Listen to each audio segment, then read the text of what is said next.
భారతదేశంలో ప్రతిష్టాత్మకమైనటువంటి ప్రభుత్వ రంగ ఉక్కు కర్మాగారం విశాఖ స్టీల్ని దానిని అమ్మేసే పనికి మోడీ 1 గవర్నమెంట్ 2 గవర్నమెంట్ ఈ రోజున 3 గవర్నమెంట్ ఆ రకమైనటువంటి పద్ధతిలో ప్రయత్నాలు చేస్తూ ఉంది.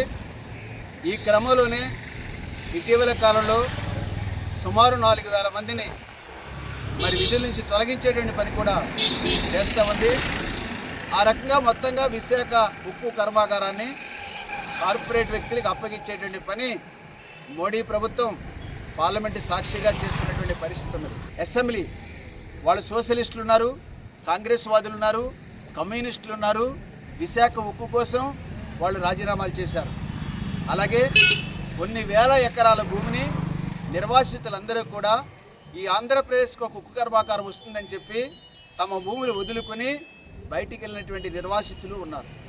అలాగే ఈ విశాఖ ఉక్కు కోసం విద్యార్థి యువజనులు పోరాటం చేసి మరి ప్రాణత్యాగం చేసినటువంటి వాళ్ళు కూడా ఉన్నారు.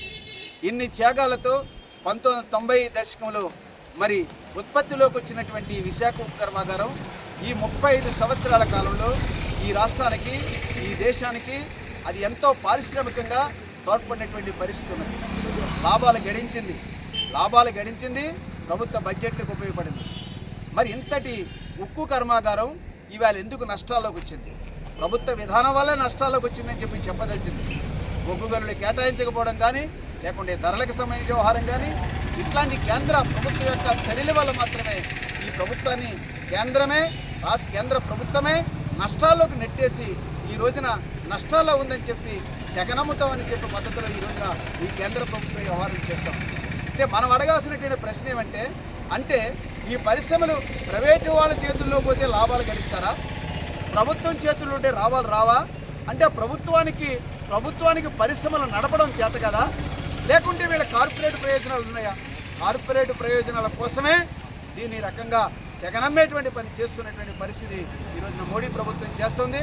దురదృష్టం ఏంటంటే ఈ రాష్ట్రంలో గతంలో అధికారంలో ఉన్నటువంటి వైసీపీ ప్రభుత్వం, నేడు అధికారంలో ఉన్నటువంటి టీడీపీ ప్రభుత్వం ప్రతిపక్షంలో ఉంటే ఒక మాట, అధికారంలో ఉంటే ఒక మాట, ఆ రకంగా కేంద్ర ప్రభుత్వం విశాఖ ఉక్కుని అమ్మేసేటువంటి దాంట్లో ప్రైవేటీకరణ చేసిన దాంట్లో వీళ్ళిద్దరూ కూడా సమాన ముద్దాయిలే అని చెప్పదలిచింది.